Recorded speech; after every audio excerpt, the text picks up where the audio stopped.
first of all, what's it like working physically with someone like Andre? Wow, he always. Because they say he liked you or he didn't. I don't know what side of the fence you fell on. I hear you. There's a lot, boy. While it's sounding like I have ADD, is your questions are so good, but unless you understand. Okay, let's take them one at a time here, champ. Did I wrestle with him a lot? Was that what you said to me? What was it like working with somebody of the stature of an Andre the Giant? I must have wrestled him 75 times. Every territory he'd come, he'd go, I would wrestle Piper. Every match, he would come over, take my t-shirt on, put it on himself, look like baby Huey, kick my ass for, 10, 20 minutes, whatever he felt like. By that one, it was like the 3 days drinking with him nonstop after that. And I was young, man, I was young. And it's just like, and the car would be like this, going down like he'd be in my car. I remember one time there was a guy that honked and Andre, I said, Andre, you're gonna hit him. He said, oh, boss, he moved, and there's his fucking head like that. Ah! He moved, man. All right. Shoosh. I don't usually talk about these kinds of things because it ruins it for you. But I think I can make you understand. Andre the Giant is such a big, powerful man. When he's in front of a lot of people like that, for his credibility, it's hard, it's impossible for him to accept you or I am going to hit him in the stomach and he's going to fall. He's a giant. Mm-hmm. All right.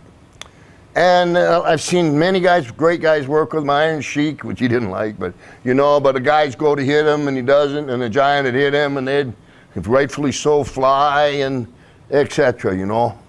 And basically it was a midget tossing match.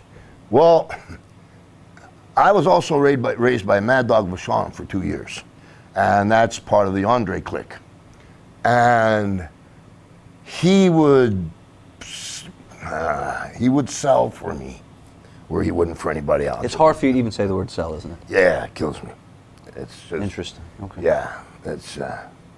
But so here's the thing: is guys would come up and get on it, slap him or hit him, and boom, and Andre'd hit them and they'd fly. So Andre never felt comfortable, and what I would do is, I was tenacity would be the word. Is I'd get my elbows up to his hair and get into his eyes. And once I could get into his eyes, I could get him in the throat.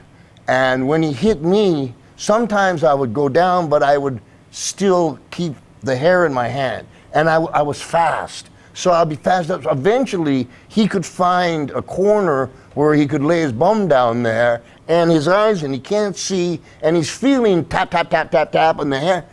In his heart, he feels comfortable enough that the people that have paid the hard-earned money to see Andre again can believe and go, come on, Andre, don't let this little piece of shit do that to you. Mm-hmm. All right, now, there's a lot of education there it takes to get that accomplished. Okay. The reason Andre the Giant bled for me in the garden was, I remember the match, and I remember being in the room with Vince, Andre, and Schultz. I can't remember who else. And Andre said, for Piper. And Vince went, no, Andre, yeah, boss. And Andre insisted upon it. And the reason that he did that was for all the times that I put him over, it was a sign of respect that he gave me that back. And it was Andre that insisted upon that. And he just wanted to give me a little lift. And did you recognize it at the time as an honor? Right. When I was in the dressing room, when he first mentioned it, it went like, no, he goes, no, boss. I knew right away.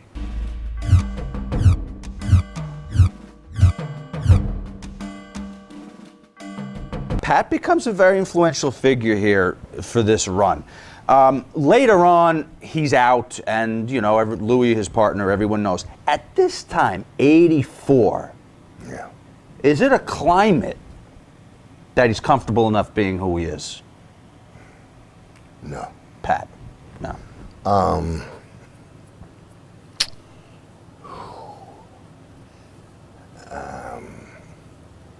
Pat Patterson doesn't like me.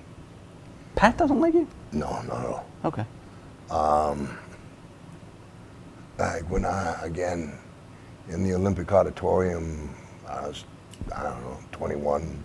I think Pat was out of Frisco, the America's champion, or the U.S. champion. I was the American champion. We had a 2 out of 3 fall match.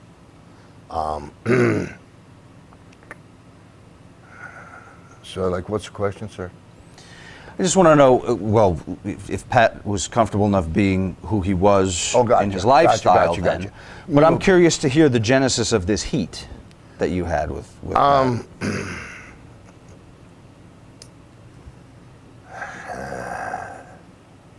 You're working him in the ring in San Francisco?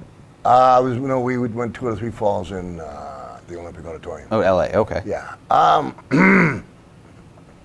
must admit, okay. You know, you need to be a man about these. I'm talking about myself. You need to be a man about these things. And, you know, like since I was 15, I've been in this business. And when you're young in this business, it can be very difficult. It's a political thing? Was he trying to keep you down? No. Hey, you know, probably my fault. I was a pretty little kid, believe it or not, one time, and it just got awkward.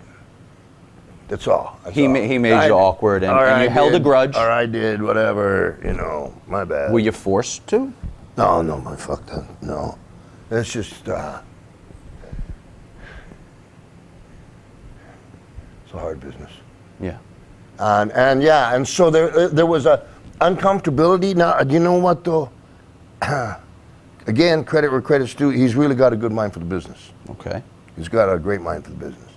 I can remember though, I was going against Jerry Lawler something, and I was doing a movie in Indonesia. And I just rolled in, and I was tired, and so there's Jerry, and there's another thing with Pat.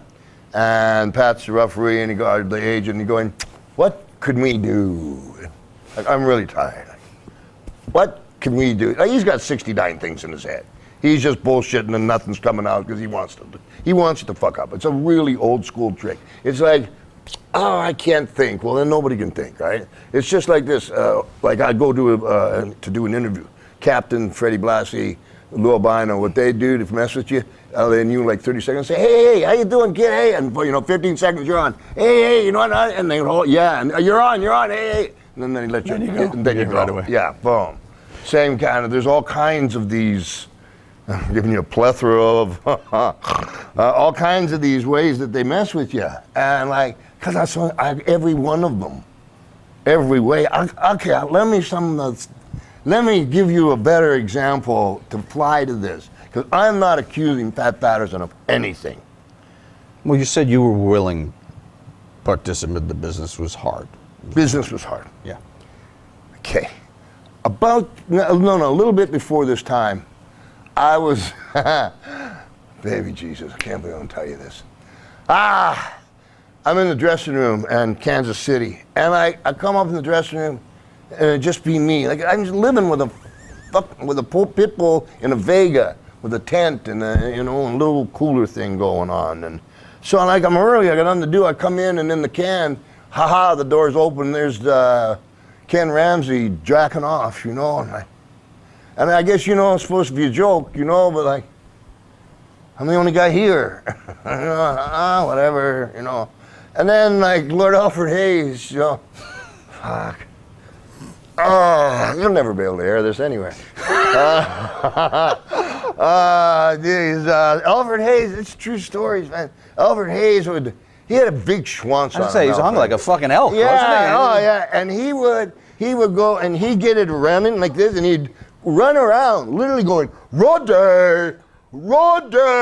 You know, it's like, oh, dude, come on, needs get that her, shit? Well, fine, you know, haha. Unbelievable. You know, but like I got nowhere to go, and then. Like, you know, Ken Ramey, I don't know what Ken was doing, you know what I mean? And he's packing a nickel 45. Everybody packed back then, too. Yeah, Ronnie Etchison, oh, unbelievable guys. So, Bobby Orton Sr., Randy Orton's grandfather, I wrestled him, too. What was I telling you about?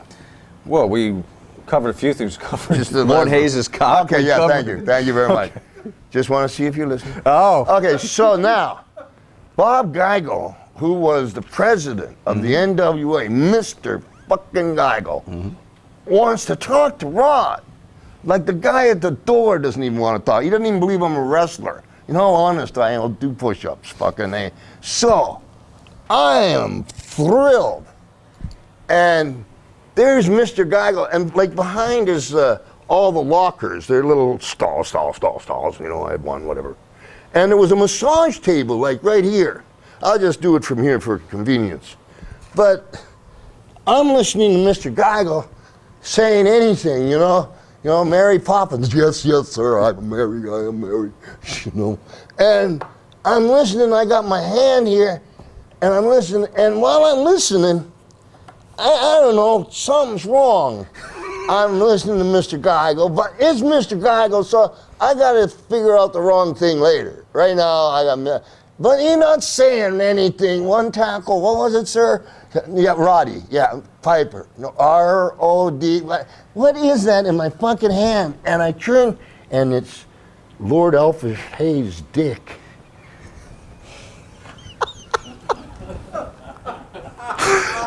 Not funny. Not for you. And I turned around, and my face was red, and there was nobody in the place I could beat up.